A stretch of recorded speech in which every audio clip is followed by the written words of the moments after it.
और वो इंटरव्यू उठा के देखिए, हमने कहा नहीं ये हमला कुकर्मी सेना ने किया और वो तिलमिला गए।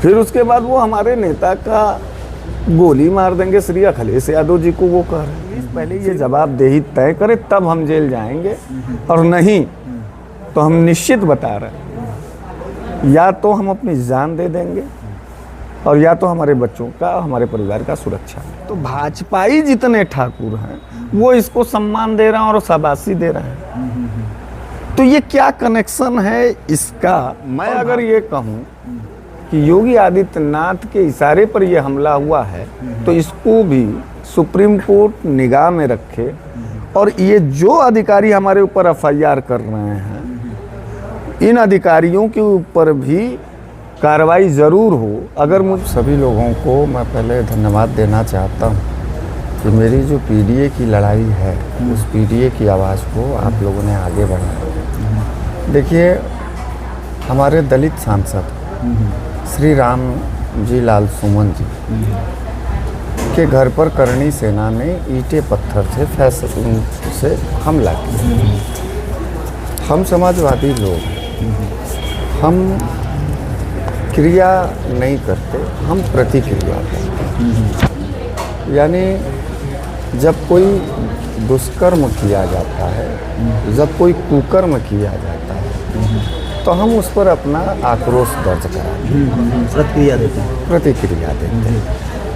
तो दलित सांसद के ऊपर इस देश के अंदर करणी सेना के द्वारा हमला किया गया। चूँकि हम विपक्ष के नेता हैं, वो हमारे नेता हैं। हमारे नेता को जब मारा जाएगा, एक दलित सांसद को जब अत्याचार किया जाएगा, तो हमारा नैतिक कर्तव्य है कि हम अपनी प्रतिक्रिया दें। हमारे पास एक पत्रकार साथी आए और उन्होंने जब बात किया तो मैंने कहा कि देखिए ये काम करणी सेना का नहीं हो सकता है, यह काम कुकर्मी सेना का हो सकता है। ये एक जनरल भाषा होता है। आप हमारे नेता के ऊपर ईंटा भी चलाएंगे और आप उनसे सम्मान की कल्पना करेंगे तो इस हिंदुस्तान में, इस पूरे पृथ्वी पर कोई ऐसा व्यक्ति नहीं है कि जो अपमानित भी हो, मार भी खाए और वो इज्जत दे।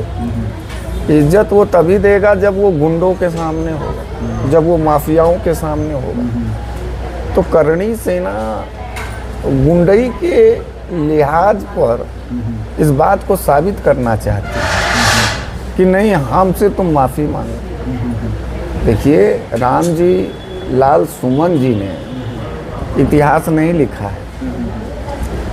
जो इतिहासकार लोग हैं उसको राम जी लाल सुमन जी ने पढ़ दिया, सिर्फ इतना ना अपराध था।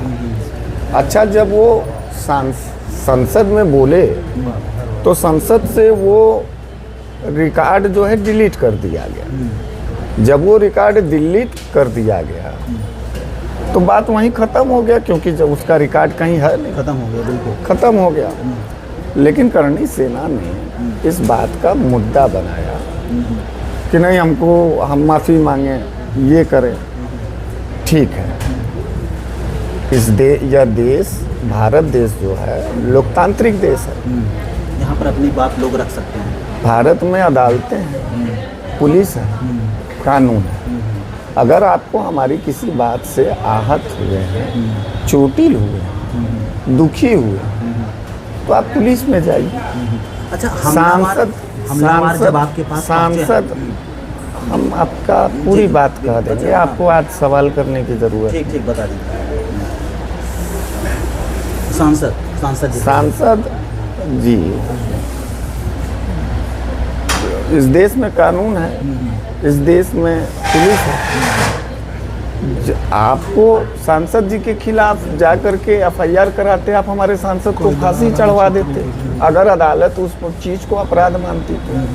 लेकिन आप सेना बना करके अपने से इस देश में कैसे फैसला करेंगे? आप अपने से कैसे इस देश में हमला करके लोगों का जुबान बंद करेंगे? यह अमानवीय है। और यही कर्म, इसी कुकृत्य को कुकर्म कहा जाएगा कि नहीं कहा जाएगा? हम लोग हिंदी भाषी बेल्ट के लोग हैं, पूर्वांचल के लोग हैं। हमारे भाषा में व्यंग होता है। तो आप मारेंगे किसी को पीटेंगे, किसी को जलील करेंगे तो लोग कहते हैं ना कि यार तुम बड़े कुकर्मी आदमी हो। कहते हैं। हमारा वो इंटरव्यू उठा के देखिए, हमने कहा नहीं ये हमला कुकर्मी सेना ने किया और वो तिलमिला गए। फिर उसके बाद वो हमारे नेता का गोली मार देंगे, श्री अखिलेश यादव जी को वो कह रहे हैं। फिर वो एक दलित सांसद के जुबान को काटने के लिए 21 लाख 25 लाख रुपया 51 लाख रुपया देंगे और पुलिस चुप मार के बैठी है। पुलिस करणी सेना ने हम जनता के साथ साथ दलित सांसद के साथ साथ उत्तर प्रदेश के डीजीपी और उत्तर प्रदेश पुलिस को करारा तमाचा मारा, उसका अपमान किया। लॉ एंड ऑर्डर मतलब कुछ नहीं, इसका मतलब वो फैसला करने लगे, पुलिस का कोई मतलब नहीं। और इस बयान के बाद मेरे पूरे देश से मुझे 5000 के लगभग फ़ोन आए, उसका डिटेल है मेरे पास, वो सबूत है मेरे पास, पूरी रिकॉर्डिंग भी है, पूरी रिकॉर्डिंग है। और मुझे जान से मारने, रुक जाइए, बोलने दीजिए। मुझे जान से मारने की धमकी दी है, उसकी रिकॉर्डिंग है। मैं आप लोगों को इस बयान के बाद अगर बात किया जाए, पूरा बवाल मच गया आपके बयान के आप हमारी बात सुनेंगे, आप हमारी बात सुन सकते हैं तो जी बिल्कुल बिल्कुल बोलिए। इस बयान के बाद हमको जान से मारने की धमकी दी गई। मेरे पास सारे सबूत हैं। मेरे घर पर आज के ठीक 6 दिन पहले 7 दिन पहले बनारस के करनी सेना का जिला अध्यक्ष है आलोक सिंह। मैं अपने जिला अध्यक्ष श्री सुजीत यादव लक्कड़ पहलवान के साथ कन्नौज पार्टी कार्यक्रम में गया था और उसी दिन ये असलहा लेकर के ये मेरे गेट पर गए हैं, मेरे परिवार से पूछे हैं मुझे और असलहा दिखाते हैं, धमकाए हैं। और ये ऊपर ले लेना, ऊपर से करें। ये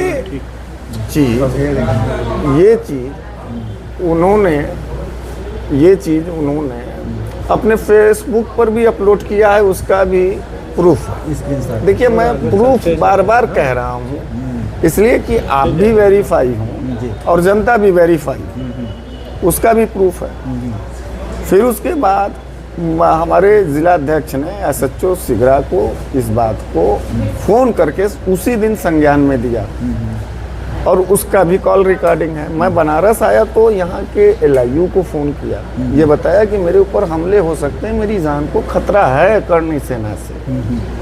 लेकिन प्रशासन पूरी तरीके से झुलमुल सोती रही। कल 12/4/2025 को 1:30 से 2 बजे के बीच में मैं अपने घर से बाहर निकला और रोड पर खड़ा, कुछ पत्रकार साथी आए थे, उनसे मुझे बात करना था। ये जो हमलावर थे ये 7-8 की संख्या में थे। आपके पास ये CC फुटेज कैमरा है, CC फुटेज कैमरा जो है उसमें पूरा दर्ज है। ये दौड़ते हुए आते हैं और ये चाकू था, इनके पास तमंचा था और ये जय करणी सेना कह करके ये जो लड़का पकड़ा गया है ये सबसे पहले हमला करता है CC फुटेज में।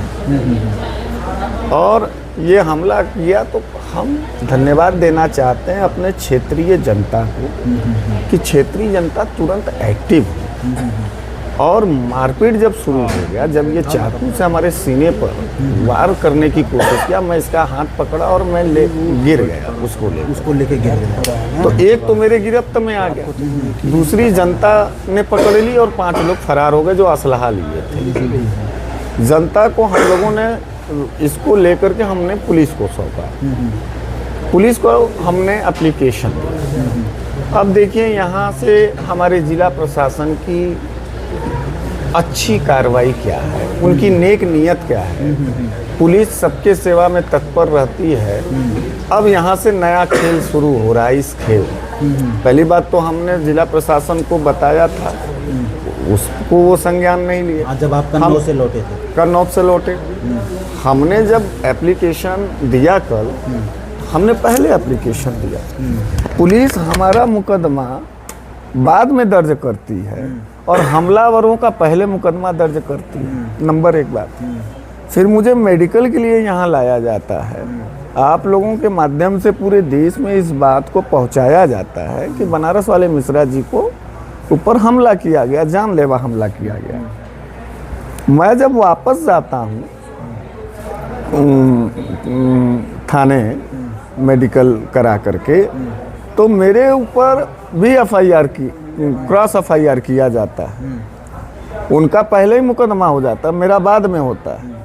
मेरा मुकदमा और मेरे ऊपर मुकदमा किया जाता है उन हमलावरों को बचाते हुए। सबसे बड़ी हैरानी मुझे ये हुई कि जब ADCP Shravan Kumar ji press conference कल कर रहे थे, बयान आया तो उन्होंने ये कह दिया कि वो करणी सेना का नहीं है, जबकि वीडियो में साफ साफ वो करणी सेना। और मैं उससे ये पूछ रहा हूँ कि तुम ब्राह्मण हो गए तो तुम परशुराम को मानते हो कि तुम्हारी माँ करणी सेना, करणी देवी कैसी हो गई?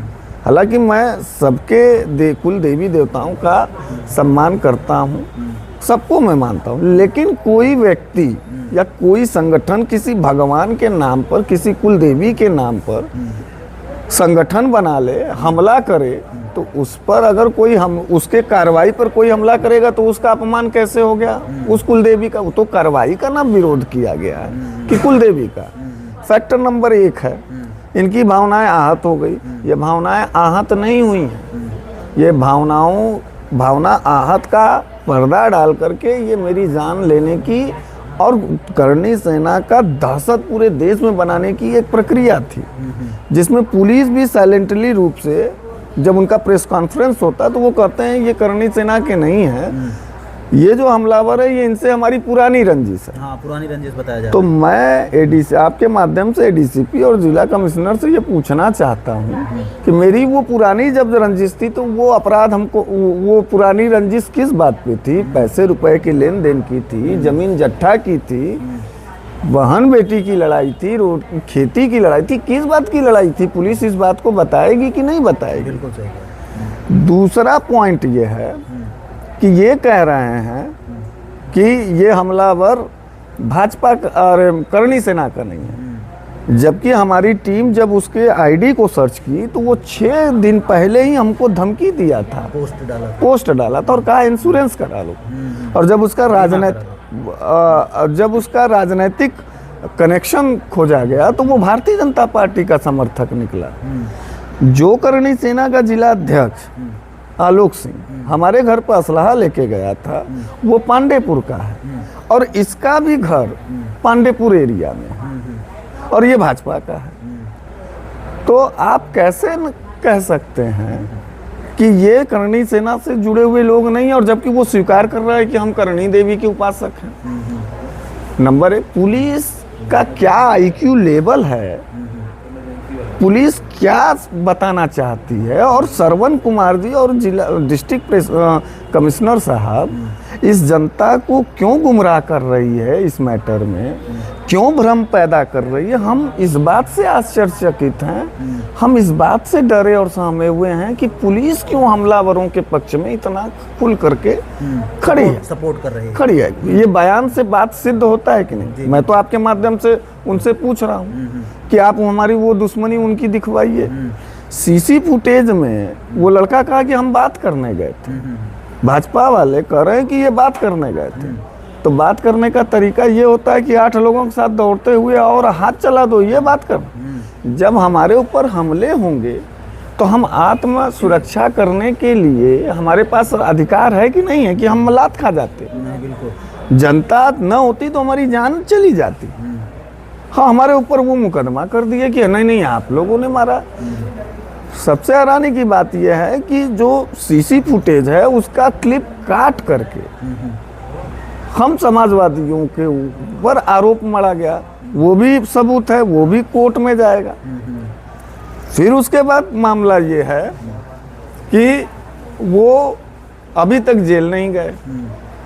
हमको लगता है कि साइलेंटली रूप से, अच्छा सबसे महत्वपूर्ण बात ये देखिए, और किसी पार्टी का ठाकुर नेता, ठाकुर कार्यकर्ता इस हमलावर का साथ नहीं दे रहा है, लेकिन आप फेसबुक उठा के देखिए, सोशल साइट्स उठा के देखिए, तो भाजपाई जितने ठाकुर हैं वो इसको सम्मान दे रहे हैं और शाबाशी दे रहे हैं। तो ये क्या कनेक्शन है इसका और भारतीय जनता पार्टी के नेताओं से और करनी सेना के नेताओं से? जो लोग इन हमलावरों को शाबाशी दे रहे हैं सोशल साइट्स पे, हम जिला प्रशासन से कहना चाहते हैं कि आप न्यायपूर्ण तरीके से उन लोगों के भी आईडी को चेक कर लीजिए और उनके ऊपर एफआईआर दर्ज कराइए साजिश में।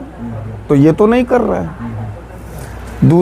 दूसरी सबसे बड़ी बात ये है कि भारतीय जनता पार्टी का वो सदस्य है, वो क्यों हमारे ऊपर हमला करेगा?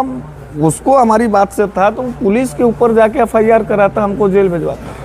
मेरे ऊपर, मैं यहाँ अस्पताल में हूँ, इतना बड़ा घटना हुआ, मेरे घर पे अभी तक सिक्योरिटी नहीं लगी। मुझे लगता है कि जिला प्रशासन हमारे ऊपर आरोप मढ़ करके इस घटना का हमको जेल भेजना चाहती। तो मैं आपके माध्यम से सुप्रीम कोर्ट महोदय से स्वतः संज्ञान लेने के लिए मैं प्रार्थना करता हूँ कि इस देश में मानवीय आधार पर जिंदा रहने के लिए, हमारी 2 छोटी बेटियां, मेरी बच्ची है, मैं जेल चला जाऊंगा तो करनी सेना के लोग अगर हमारे घर पर हमला कर देंगे तो हमारी बच्ची, हमारी पत्नी जब मार दी जाएगी तो क्या इसकी जिम्मेदारी या ये एफआईआर जिला कमिश्नर और इन पुलिस अधिकारियों के ऊपर होगा जो प्रेस कॉन्फ्रेंस करके ये बता रहे हैं कि भ्रम जो फैला रहे हैं कि ये इनकी पुरानी रंजिश है, जबकि वो 6 दिन पहले भी किया है। आलोक सिंह जो करनी सेना का जिला अध्यक्ष है, उसके ऊपर भी एफआईआर नहीं हुआ है। ये पूरी, हमको लग रहा है कि कहीं इस हमले में व्यक्तिगत रूप से कुछ अधिकारी इन करनी सेना के सदस्यों के साथ मिलके तो मेरी जान नहीं लेना चाहते। देखिए, ये पूरी तरीके से गंभीर मामला है और मेरे जान को खतरा है। मुझे जेल भेजने की तैयारी की जा रही है, ये अन्याय है। मैं सुप्रीम कोर्ट महोदय से, क्योंकि मुझे अब जिला प्रशासन, कल का प्रेस कॉन्फ्रेंस देखने के बाद मेरा मन पूरी तरीके से ये कह रहा है, अब मेरा विश्वास नहीं है जिला प्रशासन के उस प्रेस कॉन्फ्रेंस के बाद कि ये हमारी सुरक्षा और सुरक्षा करेंगे।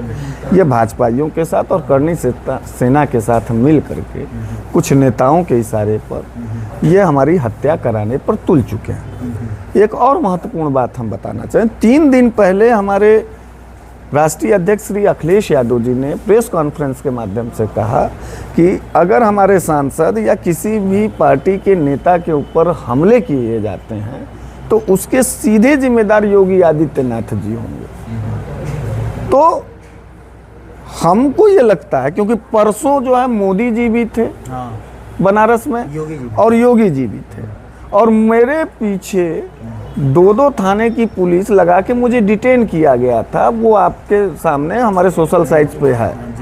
हमको, हमारे समाजवादी पार्टी कार्यालय में हमको और हमारे जिला अध्यक्ष और तमाम समाजवादी साथियों को ब्लॉक किया गया था, और कल मेरे ऊपर ये हमला कर दिया गया है। ये सारी घटना जिला प्रशासन के कार्रवाई पर सवालिया निशान उठा रहा है। तो मैं अगर ये कहूँ कि योगी आदित्यनाथ के इशारे पर यह हमला हुआ है तो इसको भी सुप्रीम कोर्ट निगाह में रखे, और ये जो अधिकारी हमारे ऊपर एफआईआर कर रहे हैं, इन अधिकारियों के ऊपर भी कार्रवाई ज़रूर हो। अगर मुझे जेल भेजा जा रहा है तो मैं तो कोर्ट में जाऊंगा, मेरे पास सारे सबूत हैं, क्योंकि पुलिस प्रेस कॉन्फ्रेंस जो की, वो उनके पास वो सबूत नहीं होगा, लेकिन मेरे पास सबूत है और मैं कोर्ट में दाखिल करूंगा। मेरे साथ अन्याय होगा तो मेरे तमाम समाजवादी साथी लोग इस अन्याय के खिलाफ लड़ेंगे और कोर्ट में जाएंगे, क्योंकि मुझे पूर्ण विश्वास अपने देश के अदालत पर है। और पुलिस हमारे बच्चों को न मरवा दे, करनी सेना और भाजपा वालों से हमारी पत्नी को न मरवा दे, ये सबसे बड़ा सवाल है। और हमारी सुरक्षा, हमारे परिवार की सुरक्षा इन गुंडा लोगों से कैसे होगी? पुलिस पहले ये जवाबदेही तय करे, तब हम जेल जाएंगे, और नहीं तो हम निश्चित बता रहे हैं, या तो हम अपनी जान दे देंगे और या तो हमारे बच्चों का, हमारे परिवार का सुरक्षा। बस।